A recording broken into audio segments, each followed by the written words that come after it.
45 centuries ago, when the sun rose over the desert of ancient Egypt, its rays struck pyramids encased in white limestone. Pyramids were important to the Egyptians. They built around 100 of them. These gleaming monuments were symbols of the sun god Ra, the most important of Egypt's gods.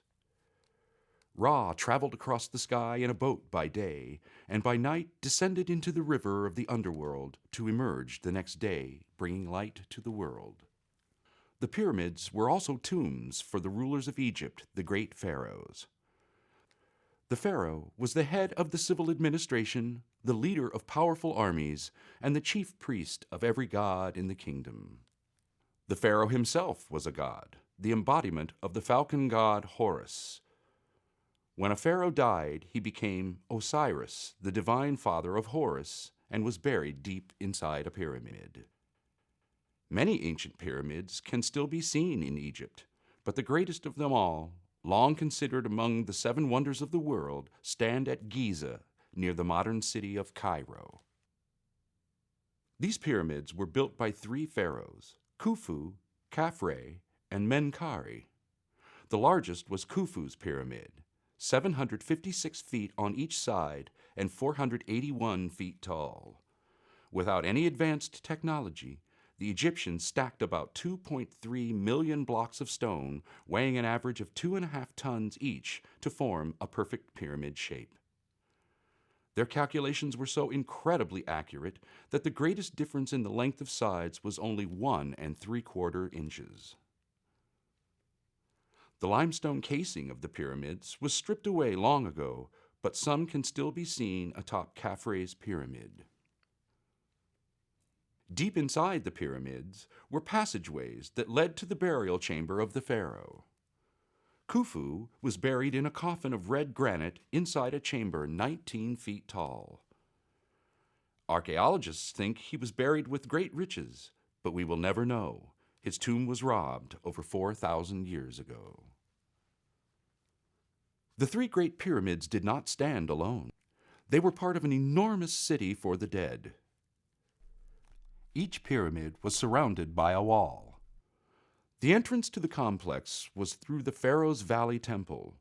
A causeway led to the mortuary temple, a sort of palace for the dead king where daily rituals were enacted by subjects who continued to worship him. During the reign of the pharaoh Khafre, hundreds of statues were carved. To one side of Khafre's causeway stood the largest sculpture of all, a colossal statue of a mythical beast with the body of a lion and the head of a human wearing a royal headdress. This is the Great Sphinx of Egypt.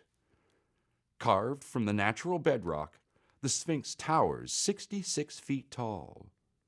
The Sphinx's lion body represented the power of the pharaoh, and its head the intelligence of the ruler. Khafre's builders made a temple for the Sphinx at Giza, but it was never finished and is now ruined. Building Khufu's pyramid alone took more than 20,000 laborers, 20 years or more. Why were such resources devoted to burying the royal and noble dead? We know from their books of the dead that ancient Egyptians believed that death marked a passage to an afterlife. A dead king would go forth to the sky among the imperishable ones and go around the sky like the sun. It was vital that the body was prepared for this next stage of existence and supplied with all it needed. The first step was to mummify the body. First, the internal organs were removed, carefully wrapped and stored in special vessels we call canopic jars. The body was then treated with a salt called natron, wrapped and preserved inside a succession of coffins. The dead were supplied with all the things they needed in the afterlife. Servants in the form of small statues called shabtis attended the dead. Plentiful supplies of food and drink were provided, as we can see from paintings found in tombs. A scribe and grain accountant named Nebaman, who lived about 3,000 years after the pyramids at Giza were built, seems to have wanted to pursue his favorite sport of hunting birds. He had himself painted on the wall of his tomb with his family hunting in the marshes.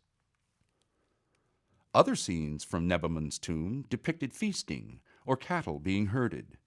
The deceased were even accompanied by mummified animals, such as fish and cats. Giza's pyramids give us a glimpse into the lives and beliefs of ancient Egyptians and the power of their rulers. A pyramid text reads, "The king sits with those who row the bark of Ra. The king commands what is good, and he does it. For the king is the great God."